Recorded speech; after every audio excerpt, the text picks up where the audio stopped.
तो आज की इस वीडियो में हम काइनेमैटिक्स को पूरे डिटेल तरीके से देखने वाले हैं। काइनेमैटिक्स के सारे ट्रिक्स, सारे टिप्स और सारे पीवाईक्यू भी मैं आपको बताने वाला हूँ।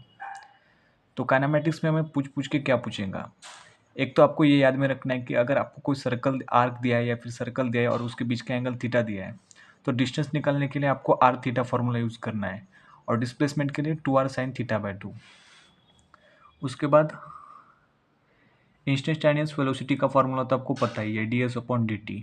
और एवरेज वेलोसिटी निकालने के लिए टोटल डिस्प्लेसमेंट अपॉन हम टोटल टाइम करते हैं, आप बचपन से जानते आए हो। तो कुछ मैं स्पेशल केसेस आपको बताऊंगा जिसपे कुछ पीवाईक्यूज भी पूछे गए हैं।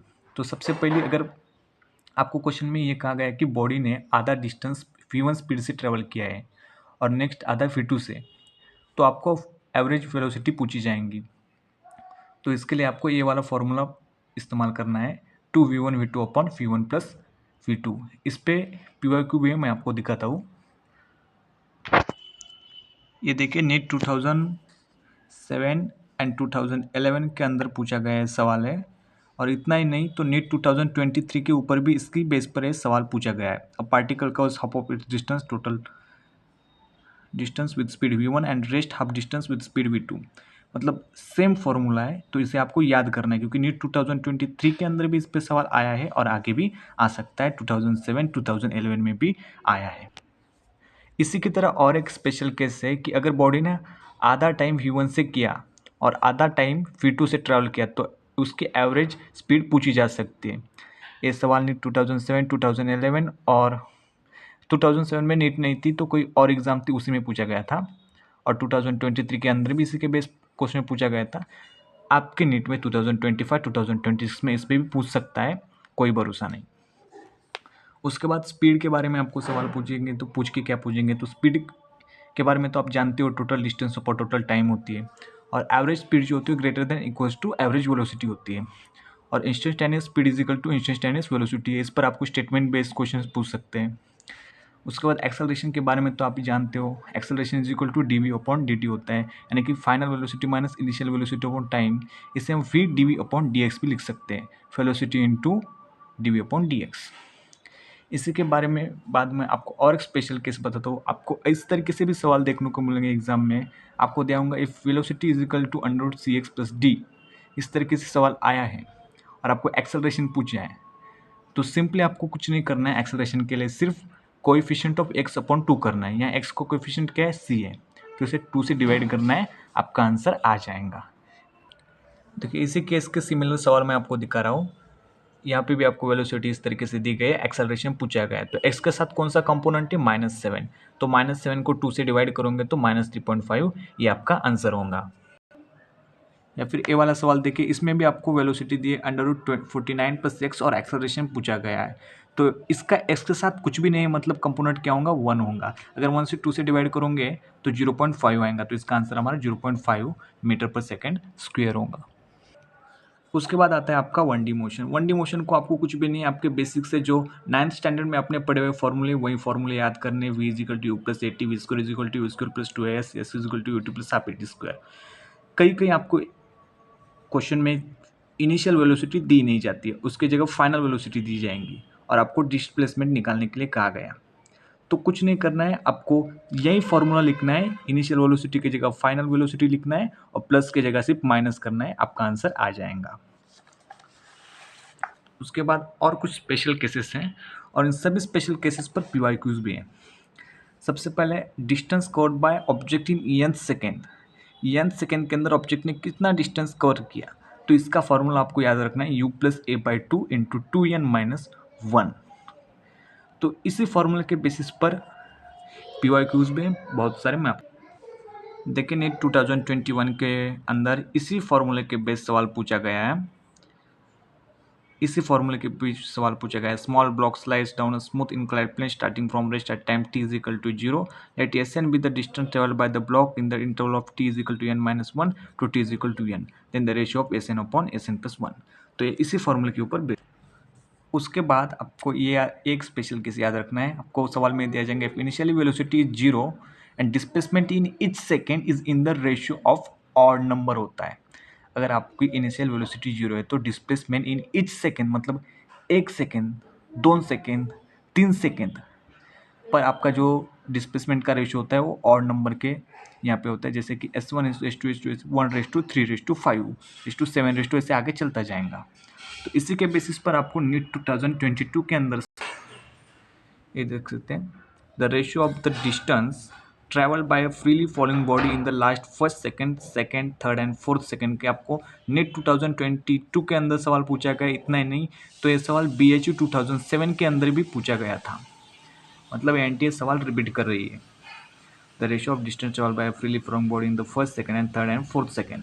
तो क्या होगा इसका आंसर? फ्रीली फॉलिंग बॉडी यानी कि इनिशियली बॉडी रेस्ट पे होंगी, तो 1:3:5:7 इसका आंसर है। उसी की तरह और एक सिमिलर केस है। बच्चे इन दो केसेस के अंदर बड़े कंफ्यूज होते हैं।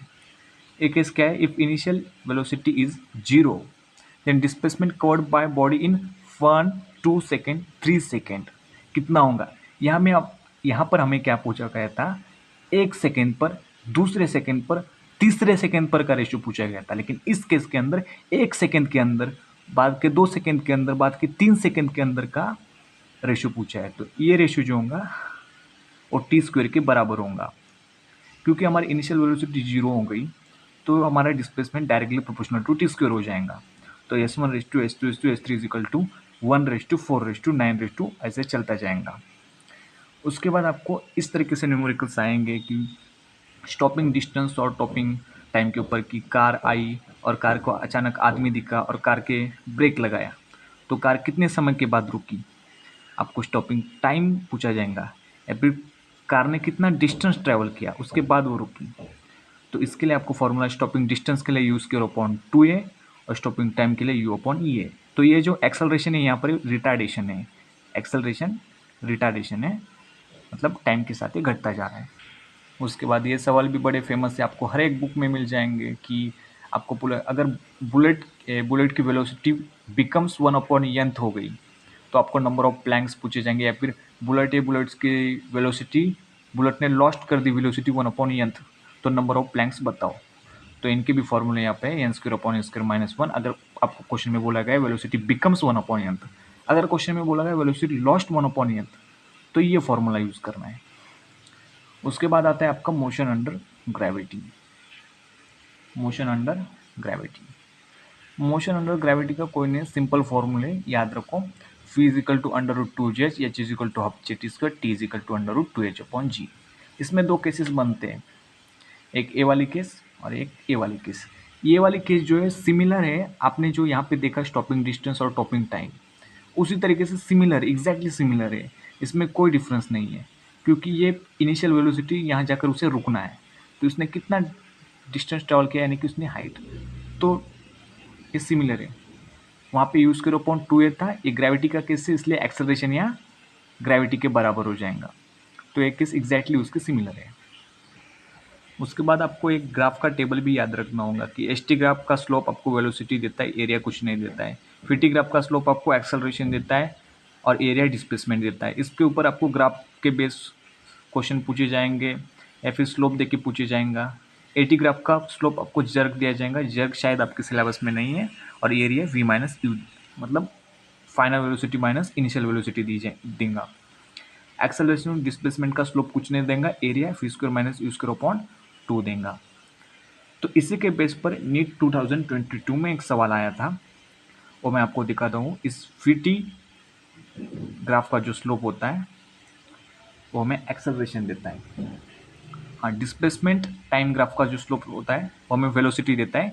इस पर सवाल पूछा गया था नीट। तो यहाँ पे आप सवाल देख सकते हैं, the displacement time graph of 2 particle make angle 30 degree and 45 degree with the x axis as shown in the figure, the ratio of their respective velocity का रेशियो पूछा था आपको। उसने डिस्प्लेसमेंट टाइम ग्राफ का जो स्लोप होता है वो हमें वेलोसिटी देगा, तो इनका स्लोप लेके यानी कि इनका tan थीटा लेके, स्लोप इज इक्वल टू क्या होता है tan थीटा, तो tan 30 degree upon tan 45 degree लिख करके आपको आंसर निकालना है। उसके बाद आता है हमारा प्रोजेक्टाइल मोशन। तो प्रोजेक्टाइल मोशन भी सिंपल है, आपको यहाँ से बॉल थ्रो करना है। प्रोजेक्टाइल मोशन में आपको मैक्सिमम हाइट पूछ सकता है, रेंज पूछ सकता है, ये यहाँ की रेंज हो सकती है, ये बॉल कहाँ तक मैक्सिमम हाइट तक जा सकता है, ये h है। यहाँ पे इसकी जो u cos theta horizontal velocity जो होती है वो कांस्टेंट होती है, तो चेंज कौन होती है, सिर्फ वर्टिकल वेलोसिटी यानी कि यू साइन थीटा इसकी चेंज होती है, और horizontal you cos theta constant होती है, और इसका एक्सेलरेशन हमेशा जी होता है और कांस्टेंट होता है। तो देखिए इस पर आपको, हाँ, और एट ई एच,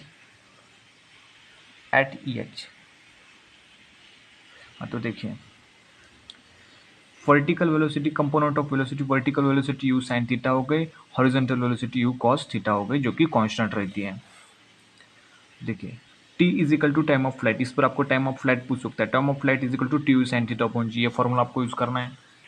उसके बाद आपको रेंज पूछ सकते हैं, range is equal to u cos theta into t, या फिर रेंज के लिए और ये एक फॉर्मूला यूज़ कर सकते हैं, उसको sine two theta upon g, इसे हम यूज़ कर two sine theta cos theta upon g भी लिख सकते हैं।